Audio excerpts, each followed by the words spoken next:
Today we're going to talk about revenue management and a lot of topics concerning that process.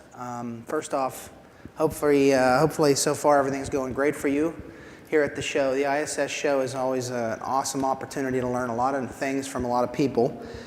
And since so many of us are in this business on a regular basis, and you're trying to stay up to speed on everything that's going on, and it's a very fast-moving river. Hard to stay on top of it. And you'd only get a couple of opportunities a year, frankly, and several of these different conferences held to get a chance to share some ideas and get with people that are in the same game you are in other parts of the country, sometimes in other markets.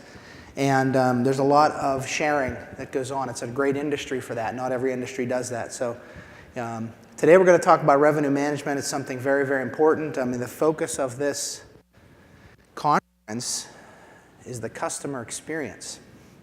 So the customer experience is very important, obviously, and we want to create a great customer experience. We want to make sure that the entire time that my customer travels through that journey with me, from the first time they think they might need storage to when they reach out from a marketing perspective and find me electronically, digitally, call me on the phone, stop in and see my building, utilize my service, become a customer, leave my service, that their experience is great. And they have nothing but awesome things to say, and they tell all their friends.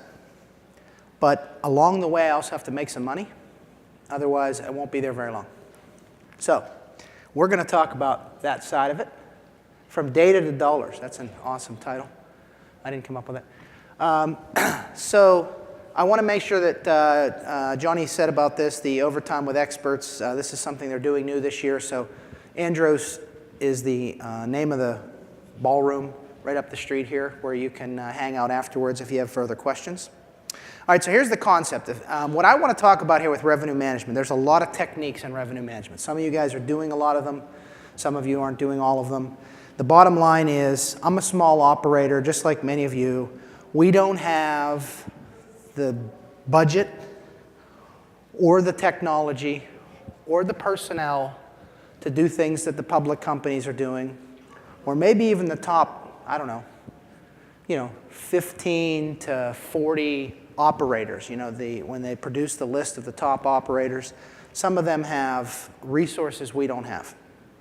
So we have to make the very most of everything we have. We want to tap into those concepts, but what I need to do is make sure that I can have and create within my company and within my folks an environment of revenue management. Because revenue management is not some person I hire assigned to sit over behind a computer, punch in a lot of numbers in a lot of Excel tables. I want to make sure that revenue management is something that my associate managers, the part-time people who are only at my stores a couple days a week, understand. And of course, everyone else above that. So if we learn to run our stores using these sound systems and techniques, it will greatly improve the communication, efficiency, and overall service. Most of ours aren't scaled, as I said before. So I want to really create an environment starting with my people. These are the folks that are in the stores. Claire talked about this earlier in his conversation about managers and trying to figure out how many do I need and who should be there and all that stuff. But I want those folks to take ownership and make sure that I'm sure I did something. Speak through this. Should I turn it on? Oh, it's on. Oh, that's better. So that means if I walk away from this, you can't hear it anymore? Beauty. Okay, so I'm 5 minutes in and already broke it. So here's the deal. I want to make sure that starting with all of the folks that work at my desk, that interact with these customers on a regular basis, that they understand. This builds trust with the customer base, increases our understanding of expectations and service. Again, this customer experience, and increases length of stay and builds revenues. Maximizing revenue, in my opinion, is the responsibility of everybody that works for us. Not just those folks in corporate or the property managers, everybody. So we have a couple of philosophies that have dominated this industry for a long time. And one might think there's so much information out there, nobody thinks like this anymore. Yeah, they do. So the first thing is, if you put this facility anywhere you want, with any amenities you can think of, good, bad, or indifferent, whether you decide you're going to have climate control or not, whether you want to make sure your units are insulated or not, whatever, it doesn't matter, we're all going to win. That's not true. My property manager needs only to be a smiling face. Nope, that's not true. My physical occupancy is the most important metric, and this is a big one. 10 years ago when I was here in this game, that's what it was about. It was about how can I do whatever I have to do to get more people in the building. And that's true, we still want to do that. But there's been this push for economic occupancy. You guys have all heard of that, this financial occupancy. There's the equilibrium in my market. And the reality is I have to make sure that I'm leasing my properties up financially strong. Because this is the kind of business where I can be full and not make money. And that's no good. So these evolving philosophies, putting your store in the right place and equipping it with technology is the key. Hard to find stores in questionable locations with old systems make your marketing and sales efforts tougher than they need to be. Physical occupancy is important, but again, we're focused on financial. And your management staff must be smiling faces. They have to be great with people, as they always have been, but they also have to have an understanding of sales techniques and metrics. It's important that my people and folks understand the KPIs involved, because it's those folks that are actually going to be pushing the rents. Now, I can set the rates whatever I want, but if they can't sell them or can't achieve them, then that becomes difficult. Along with the mature, conscientious approach, I think that, I'm able to walk away now. Cool, thank you. I think that the interesting thing when you interview people, when you're hiring them for managers, they look at your ad, they think about self-storage, maybe they've used it before, maybe they haven't, they've checked you out on the web. What they never understand, because of course, how can you, that veteran of your business does understand, or how important those relationships are, and the conscientiousness of your manager. Your customers don't all hang out and talk to each other, but it's almost like they do, because they recognize when your manager cares. They recognize when they're paying attention. And they're willing to pay a couple extra bucks for a unit if they know that somebody's paying attention. So a lot of times revenue management, you can do whatever you want to gain more revenue. But if you're not on the service side of it providing that value, and the customers don't see that the extra money you're charging them and you're asking for in whether it's an increase in rent or whatever it is going to good use with a good, well-trained person, it falls apart. So how do I grow my revenue? There's lots of ways. We'll talk about a few of them. Of course, rate management is street rates, product presentation that's differentiating your store. There's a lot of conversation about value pricing and about how my first floor is more valuable than my second floor and all that stuff. Of course, ancillary items have always been a big deal, operational efficiencies. So it's interesting, the top couple items that I have listed there are there's some techniques involved with that. Existing customer rent increases. The bottom level couple things on there are stuff that we're doing every day. And the question is, are we as efficient as we can be? And are we creating an environment of revenue management? Do my managers realize that they don't have to be everybody's buddy and give them all the best deal in town and give them everything away for free in order for that customer to be excited about my business? That they can still sell a higher rate, still minimize the concession, still get a good customer who appreciates the service, is getting the solution for their pain, and they have that buy-in. So again, these strategies are what we're going to talk about. Street rate management, existing customer increases, new customer concessions, unit mix management, that's a big thing. Several of our facilities were built a long time ago. They were built when the product demand was different, when the marketplace was different. Now we're finding out with the I guess the baby boomers, generally speaking, are still a dominant force in this industry in terms of customers. They certainly have been over time. They're demanding larger units. They have more things to put away. They can't get rid of grandma's couch, whatever. So the thing is, all the 5x5 units that I have, people still like them now and again, but they're not in demand as much. And they look good, dollars per square foot, but they're collecting zero rent because people aren't looking for them. So how do I convert some of those units if I can? And then some of these other things we'll talk about here as well, performance tracking, et cetera. So street rates, the right unit at the right price, to find that price elasticity. This is interesting, the metric of, how do you ever know this? There's industries out there that they have, they do tremendous amount of work studying all their data points. What is the exact right price to charge for the airline seat? And they know. They know that if they charge 10 more, they'll get a bunch less people. If they charge $10 less, they'll still get the same amount of people, but they'll just lose 10 bucks. So they've got it figured out to that level. But I don't know, what's the right price for a 10 by 10? No. So we're always just trying to move in the right direction.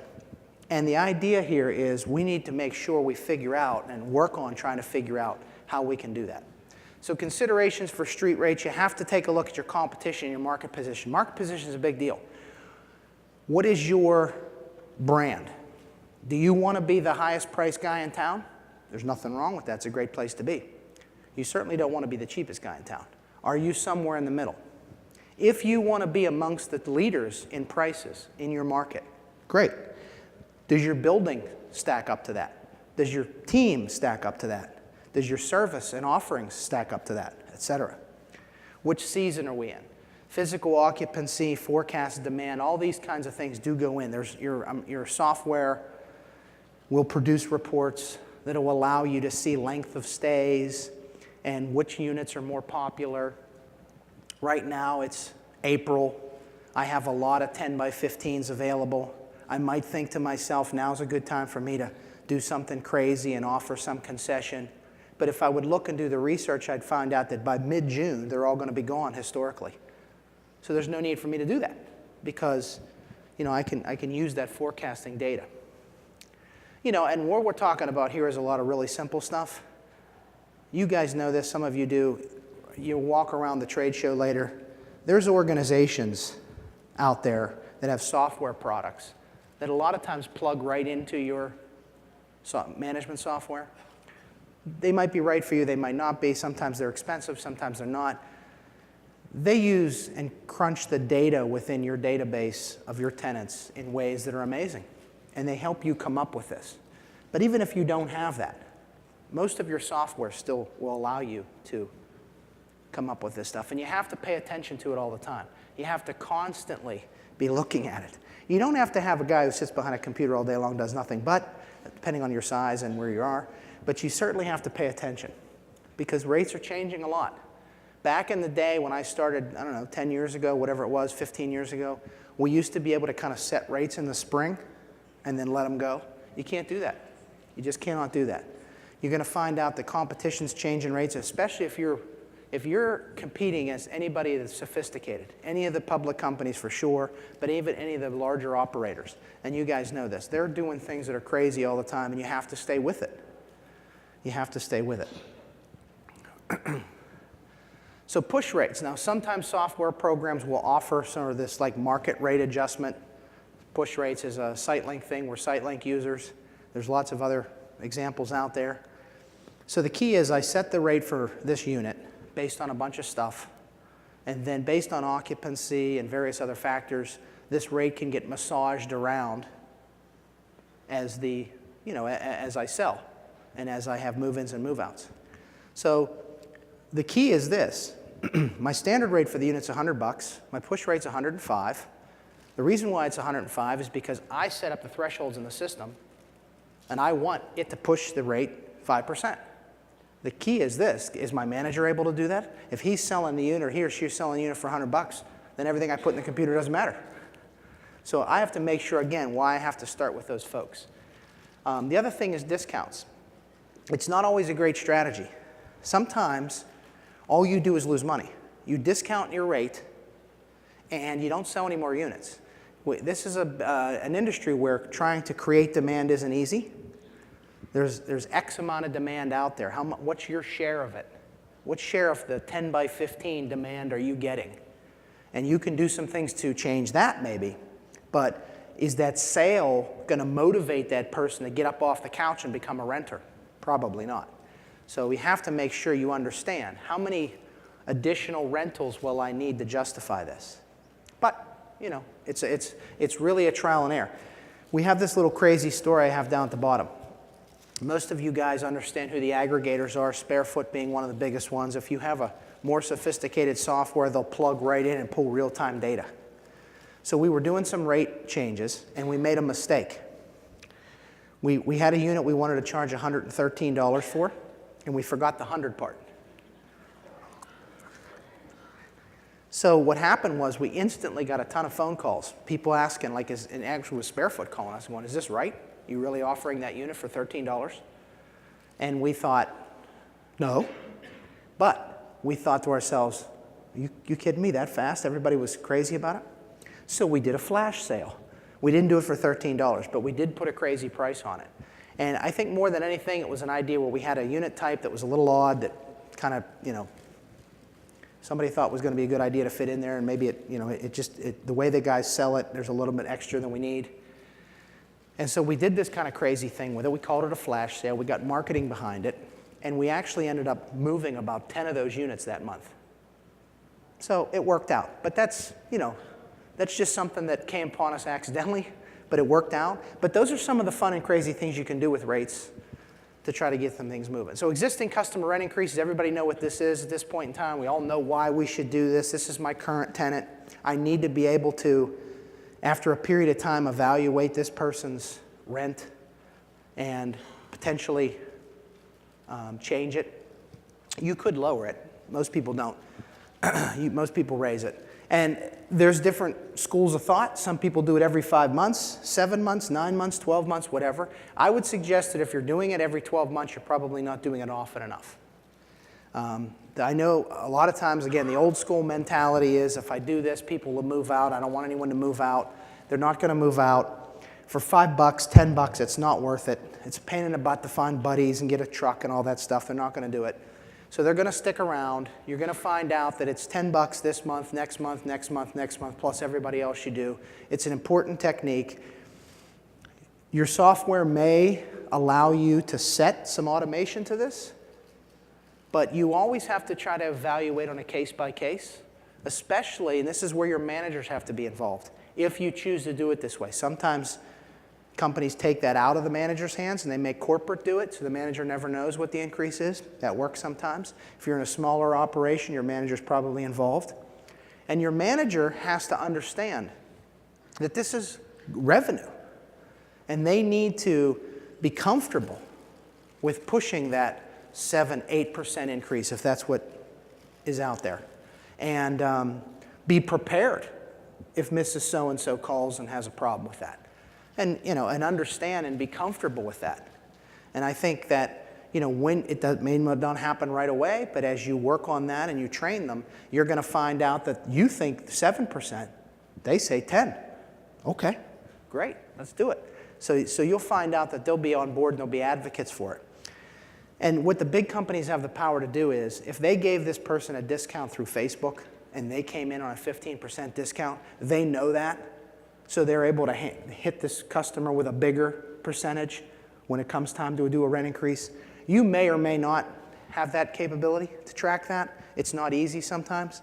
So maybe you have a little bit more consistency or standard across the board. However you do it, just understand that if your manager did the right job on the way in and didn't give the big discount, didn't give the big concession, they won't have to try to make up for it at this process, because frankly, you never can. You're always chasing that discount.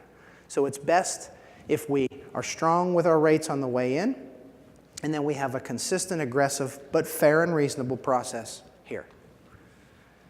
New customer rent concessions, there's lots of them out there. I think everybody understands that I'd rather give you a free month than $20 off your rent. The $20 off my rent never goes away. Again, I'll be chasing it forever. I'd rather give you a discount that burns off, like a free month. I don't have to be the record-setting or pace-setting operator in my marketplace. If all everybody's given in my marketplace is $25 off the first month, I don't have to give away 3 months. It's not, I don't have to try to, because the expectations as people search around is that, they see what folks are offering. So I think you have to understand this. I think you also have to make sure you understand, and your software should help you with this, you have to micromanage your inventory. Because your whole building is at 70%, and you think, I'm willing to, 70%, I'm willing to offer 2 free months on anything. You might find out that your 10 by 10 type whatever, you only have 3 more left. So you're not offering anything there. So your folks have to understand how to micromanage that, and they might be willing to offer some things over here, but nothing over there. And again, the confidence with how they go through that. They have to be prepared, because when you're sitting in front of a customer, you can't think of all this stuff. So they have to make sure they're practiced at it beforehand. They have a meeting with their team and say, what's our inventory look like? What are we offering today? Maybe you only allow them to offer a couple things. Maybe you give them a suite of offers that they can choose, whatever you want to do it. Unit mix management, this is a big deal that we talked about earlier with being able to change my unit mix. So a lot of times, you know, when I built my building, I have 63 5 by 10s, which there was a time when the 5 by 10 was very popular and everybody wanted it. But now I have 62 of them available, whatever. So I want to figure out a way that I can change the mix. How can I pull some walls out, add a door? Maybe you want to add climate control to a place that you didn't originally put it in. Maybe you want to try to create some differentiation that way. This is the beginnings of a change in your physical layout, your floor plan. Claire earlier talked about the portables and adding buildings in that way. There's lots of things that can be done, but sometimes just changing your floor plan can be a big thing. And I think you have to make sure that you study your competition and understand what's going on. What is your intended brand or market position, and be realistic. Understand the rate strategy being used in your markets. And this is one of the things that we talked about with unit mix management, is understanding what your competitors are doing, what you're doing, whose access is best. You know, if you are in the prime A location and your competitor is on the other side of the tracks, they may have to do some things you don't have to do. And that doesn't mean you have to chase them, because they're trying to make up for the fact that their location's not great. Or maybe it's the other way around, or maybe it's whatever. You know, these are the kind of things they all have to go into some very macro look before you make some of these, as you're looking at these adjustments. And it takes communication with the team, bringing all departments in, including your managers. So dynamic pricing. This is the value pricing. There's so many different definitions of it. But the reality here is that I have got a unit that is closer to the elevator.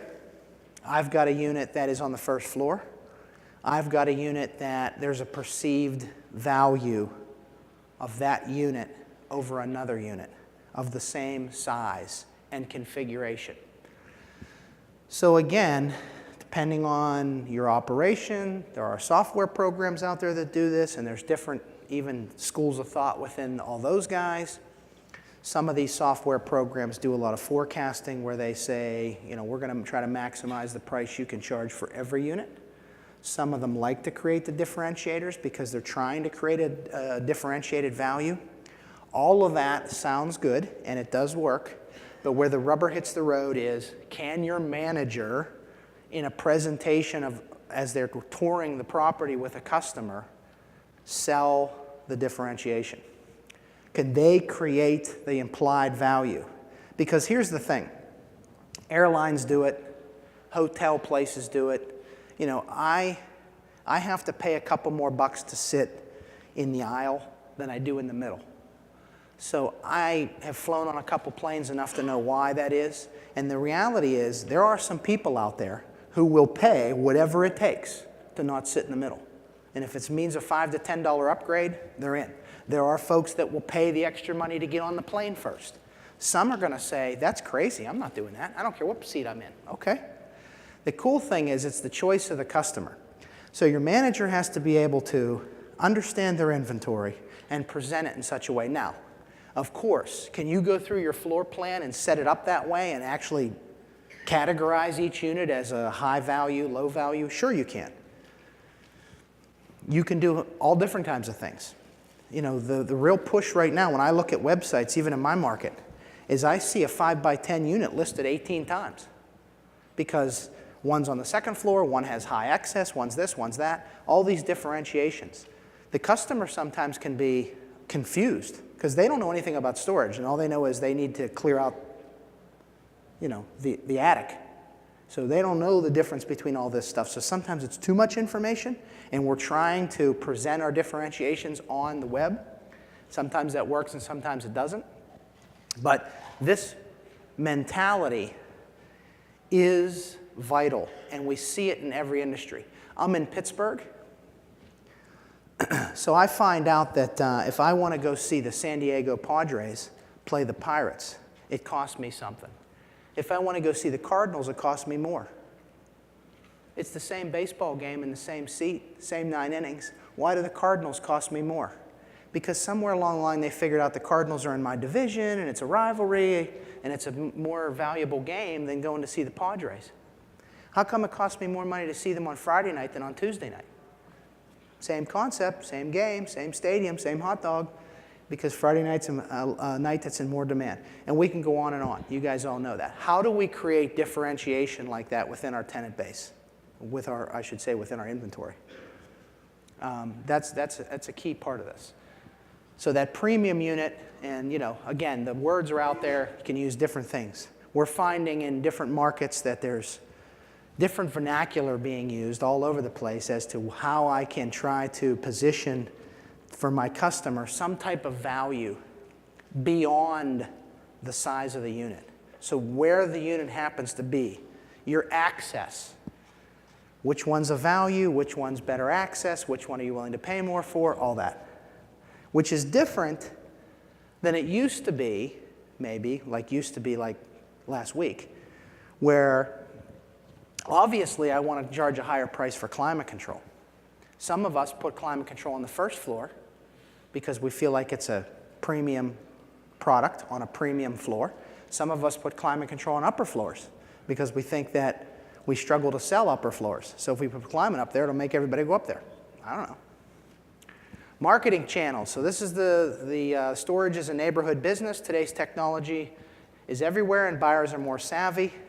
How we're listing things on the web. And as I said, I am very interested right now in how companies are presenting their product on the web.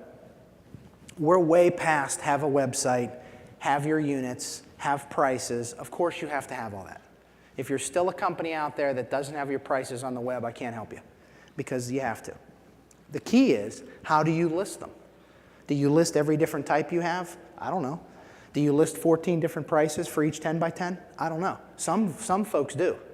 I don't know if that helps or not.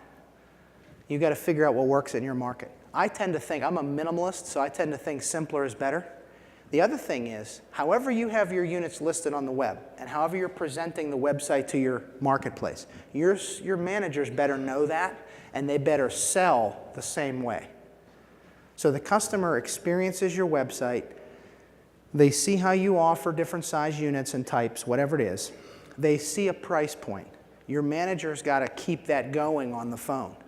We like to list our units at a starting at type of a mentality because starting at, everyone understands that means there's more expensive options. So that's what my managers sell. They do. If they have to get into pricing on the phone or as they're doing a tour, that's the way they present it. It also is a nice lead-in to the value stuff because, I can say to the customer, well, listen, I have that $100 unit we talked about on the net. It's up on the 3rd floor in the back. Whereas this one that's a little bit more convenient might be a couple more bucks.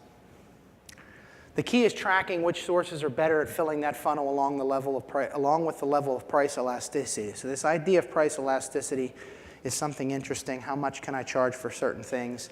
You have to understand, that's where the reporting comes in and being able to get a feel for it. But there's also thresholds that you as ownership groups have to be comfortable with. If you say to yourself that I just can't sleep at night if my building's not at 85%, then you got to do what you got to do to make sure you get at that level and then try to grow the revenue from there. Some of us might be looking at actual rents, and we want actual rents at a certain place. So there is a little, give and take there. Performance tracking. This is about using the metrics, generally speaking, available in your software systems to check on the performance on a regular basis. You don't have to have a professional person who's assigned to do nothing but, especially if your operation isn't huge or it's not super sophisticated, but you just can't set them this isn't wet and forget. You can't just set it and walk away. You have to pay attention. If you're in a primary market, for sure. If you're in a secondary market, and depending on where you're at, some of the smaller tertiary markets, competition's crazy. You guys have seen this. These guys aren't even talking to each other.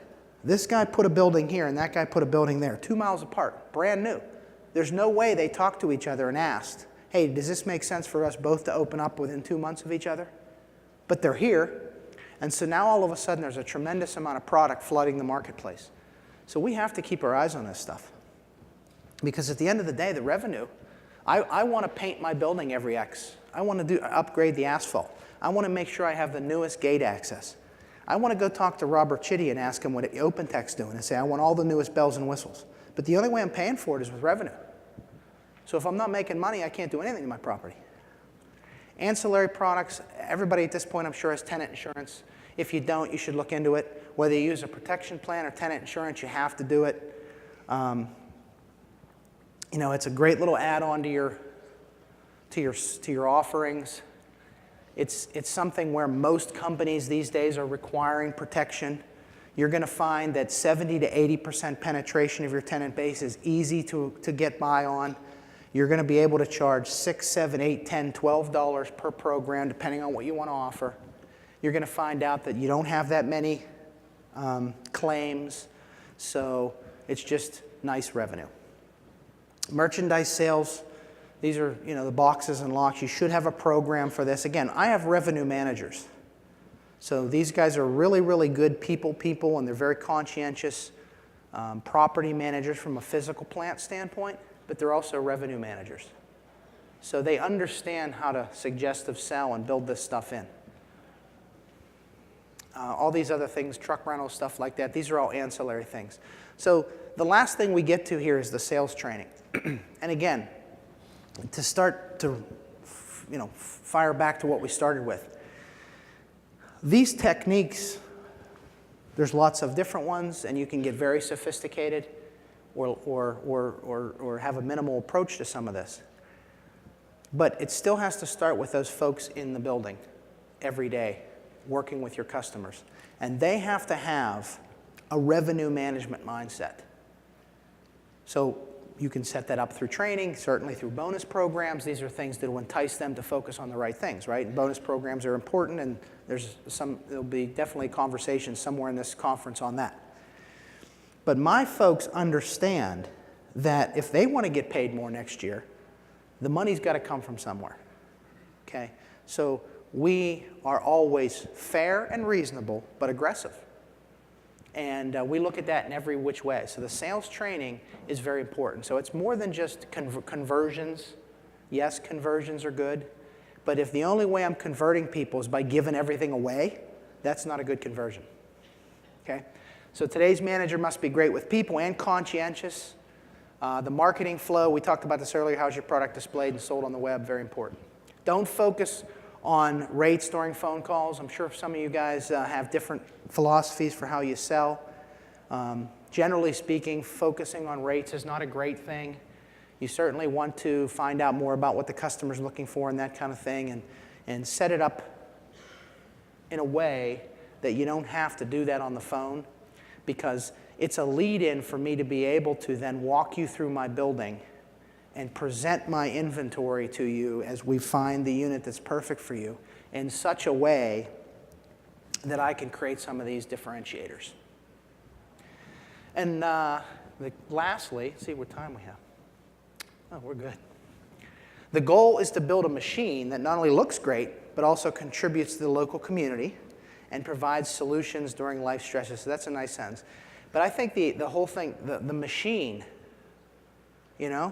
like if you have multiple stores, especially, you probably have that one store that's the flagship store. It's in the greatest location. It's got the best inventory mix. It's got the highest revenues. It's got the best occupancy. And in a lot of cases, it could be supporting that other store. Well, I want to do that with all of them. And pound for pound, that's the key. This store is not as big as that one, so it's never going to generate maybe the same revenue because it's smaller or whatever. But pound for pound, that's why the financial occupancy is so important. So we make sure that we can, I always tell my guys, it's like, let's take a wet towel, and we wring the wet towel out, try to get all the money out of it, and you think you've got it wringed out, and then you have a buddy hold the other end and you wring in opposite directions, and you get every last drop. And we do that in a fair and reasonable way. We're not trying to, be crazy.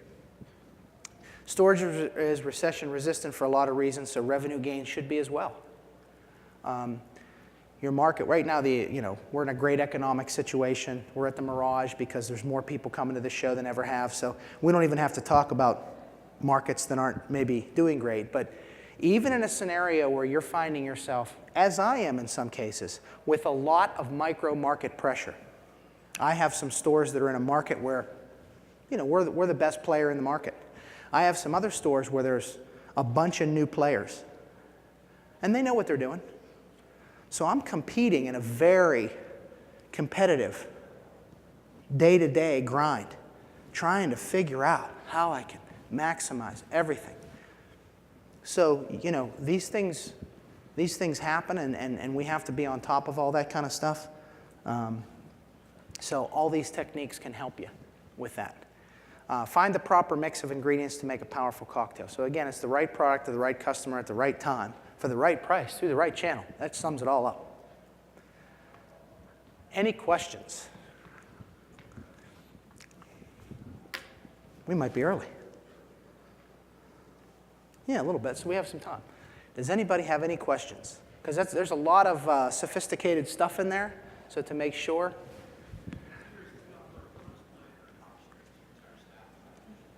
Bonus plans and profit sharing? Absolutely we do. And again, I want to make sure I have high performance people, and high performance people like to make money, so I have to set that up. So we do, and we have bonus programs on a lot of sales things, a lot of the sales metrics. When it comes to our profit sharing, it's really about our revenue bonus. We set projections for stores. We make sure that those projections are realistic, and they're set up in such a way that I don't want a store to hit its bonus just by showing up, but I can't set the bonus so aggressively, which I've seen, by the way. Sometimes the pro forma, dominates, and we say, well, I don't care what you think you can do, but I need to hit a certain number for the bank or whatever. So we want to make sure we set it up in an aggressive way where they have to come in every day and challenge themselves. But if they do, they should share a piece of it. So whether you set it up as a percentage or you set it up like we do where there's a pot of money, and if they hit certain tiers, they get parts of that pot of the money. Either way, it has to be simple. Bonus programs are exciting and powerful, but if they're not simple and people can't figure them out, they don't know what they should be shooting for every day, they lose their value. And it might make sense to you because maybe you're a financial whiz and you love calculations, but if your manager who didn't go to the same college you went to can't figure it out, it falls apart. So they're important, but you have to do them right. Yes? Well, the question is about requiring tenant insurance. We have a lease that says you have to have coverage, and we do talk about it as we give a tour to the person. We never bring it up on the phone. So if somebody's walking around and we're showing them the property, we say, well, listen, just saying, our lease requires that you have protection. Who doesn't want to have protection on their goods? That doesn't even sound good. Of course, I use suggestive techniques where I say, most people take my program. It's a couple of bucks. It covers a couple things. We do allow people to show us proof they have their own. I think at this point, everybody pretty much knows that when it comes time to cashing in on that, your homeowner's insurance isn't going to cover it. It just isn't. It never does. They're going to forget that you offered it to them, and they turned you down. We have about an 80% penetration. I can tell you that my manager, the first thing they do when there's an issue is they look to see if you have our tenant insurance. And when you do, it's like a big relief. Because now they go, hey, it's unbelievably sorry this happened. This is so unfortunate. Here's how you handle it. As opposed to the song and dance when they're not covered. But we do allow them to show us proof. Most people's insurance programs only last for a year. So if you have a tenant that's been with you longer than a year, the program, the declarations page they gave you for the policy they had then's probably expired. So there's a chance to sell them yours, or at least get it updated. During the rental, sometimes just ask about rate increases. How do you instruct the managers to answer those questions? So the question's about rate increases. So sometimes people ask, do you do rate increases? Usually if you're in a bigger market, that kind of thing that pops up, and companies do them at different places. Sometimes we have tenants who were with like Extra Space, and they got their rent increased every 5 months by forever, and so they ran away from that. But we do not hide the fact that we do them, and we say in fact it's in our lease, in our rental agreement it says the period of time with which we can evaluate your rent, whether you do it at 7 months, 5 months, whatever you want to do. And we say, yeah, periodically your rate will get reviewed. And so it will be subject to that. And I think you hear revenue management, right? If you have customers who like to prepay, sometimes if they get on the train, they'll prepay through that increase time. You know, like there should be due for an increase next month and they pay 2 months. So it bumps their anniversary date. Be careful on that. Better softwares will allow you to catch that and do the increase. But yeah, it's part of it. Now, of course, my manager always has the ability to talk to Mrs. Smith and work on it. And if we gave her a 10% increase and she's been here a long time and her rate, her rate's above standard and all this kind of stuff, and we say, well, look, here's the thing, we got to do something because we want to keep offering high performance amenities and products to you.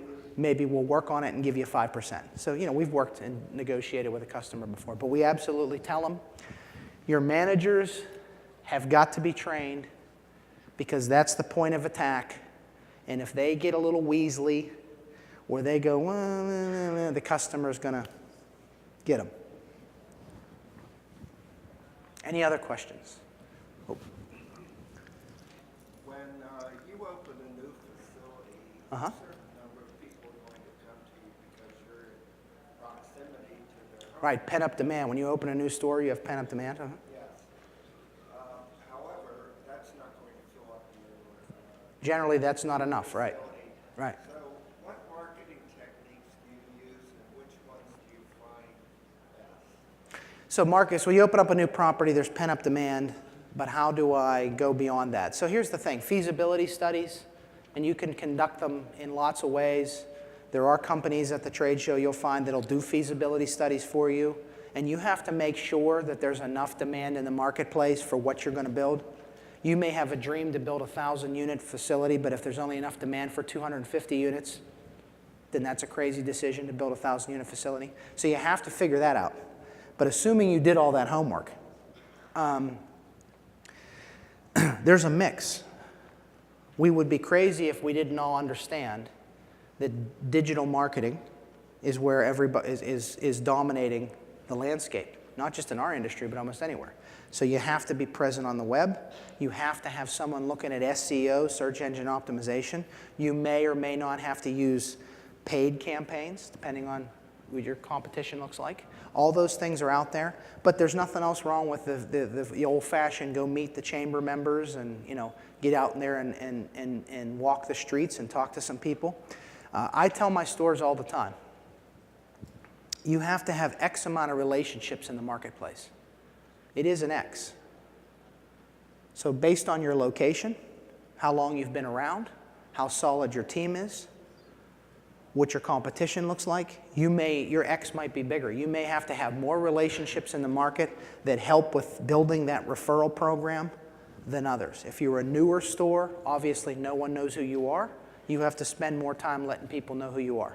So those kinds of things are out there. It's a mix of the traditional and digital, but you have to have that feasibility study to start so you know that you made the right decision coming in, and then you have to have patience to churn through, make sure you budget for the types of marketing you have to do. Yes? I'm finding that my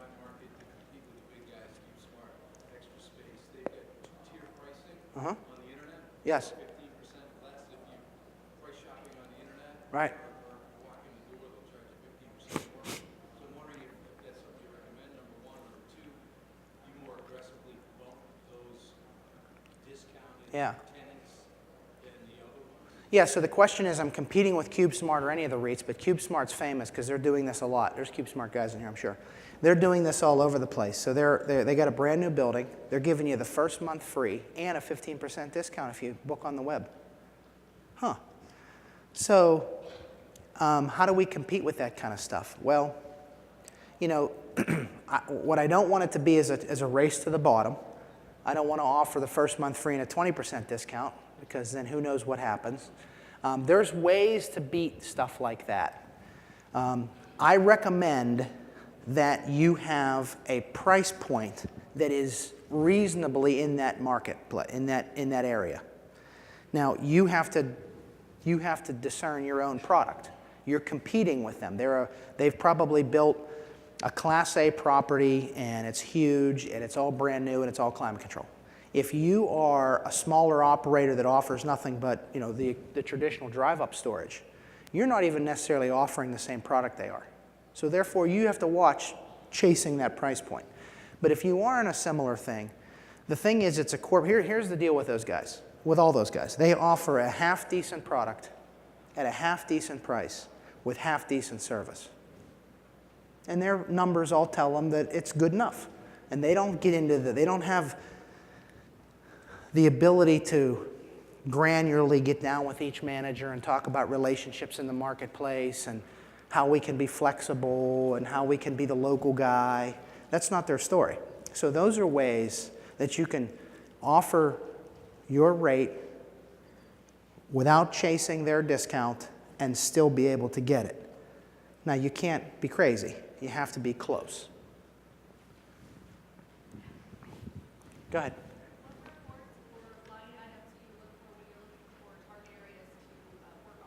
So target areas to work on, so reports. So all the different software programs are different. We use SiteLink. They offer a suite of solutions, but I know all the top software providers do. But I'm looking at occupancy statistic reports and history reports. It's going to tell you from a micromanagement standpoint, what's the historical occupancy of this size and type? What's the income occupancy? What are you actually achieving in the marketplace with your rates? Regardless of what you think you're achieving or what you want to achieve, here's what you actually are. So it helps you to be able to do some forecasting.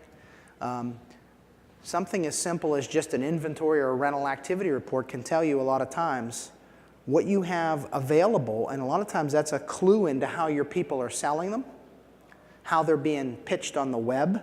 So you can change some of your focus and targeting from those reports. But anything that has to, I'm a big believer, of course, in micromanaging inventory, which you have to do. Because none of your buildings, regardless of their overall occupancy, you have sizes and types that reflect a different place. So you have to be able to be very nimble with each of those. So anything dealing with occupancy of unit size and types, certainly the financial and historical occupancies are a big part of that. So you mentioned price elasticity. Yes. In tertiary markets, if you build a quality product competing against maybe an inferior product that's been around a long time, Yes. the climate control in that market, what's the threshold? Is there a benchmark or rule of thumb as to how far you can go in price? Well, I'll tell you, so the question is, you have an unsophisticated market, you come in and you put a really nice facility, you put some climate control in there, what's the threshold for how much more I can charge? I've got some experience in that a little bit, and I tell you, it's interesting because the education of the marketplace, if you've got a marketplace, and this something happens in growing cities a lot of times, where we're now out a little bit in the suburbs, and this is a suburb that's on the come, like this is one of the fastest growing suburbs in the area. But traditionally, it's been a very rural, kind of unsophisticated market. So who's out there? It's a lot of small mom and pops, like the guy that had a car wash that converted the car wash bays into storage, that guy, and other people, right?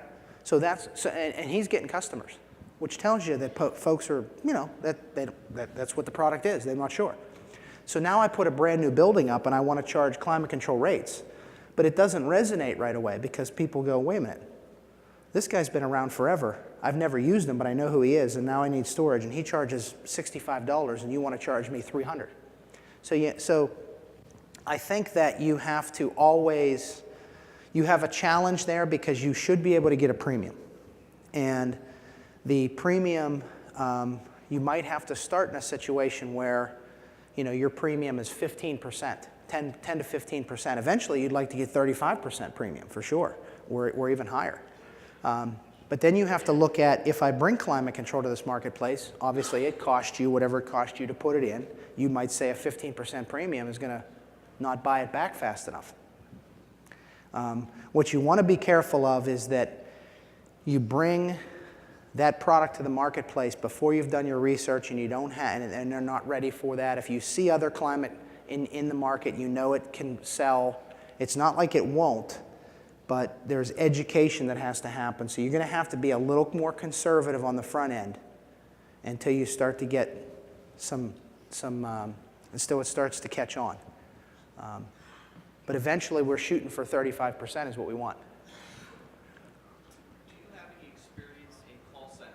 Yes, call centers. I've always used call centers. I actually worked for a group one time that tried to do their own thing on a call center, and I'm not a fan.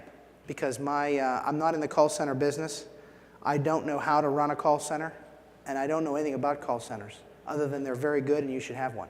So I hire them, and I look for professional ones that focus on sales, not customer service. There's a few of them out there that say, well, we're better than an answering machine. Yes, you are, but you're not good enough for what we're trying to do. So I work with a couple groups that train their people every single day in sales. And then we don't use an exclusive call center. I do believe in having the local guy answer the phone, but we have a rollover call service. So when we don't answer it after a couple calls, it goes in. When we're not there at 9 o'clock at night, it goes to the call center. And I believe it's very powerful. Certain call centers have different pricing models. It may or may not work. If you only have a couple of stores, you might be able to get away with it. I can just tell you this. Once you start to grow, giving a cell phone to one of your managers and having them walk around with it at night, they're not doing that. Okay, I want to go to a movie. I don't want to have to sit at home and wait for the phone to ring. So that might sound like a great strategy, and maybe you got away with it for a while, but it won't work long term. So think about that. Oh, we're done. Okay, so a reminder that up the street there's a room where I'll be later if anybody wants to ask more questions. I really appreciate it. Thank you very much.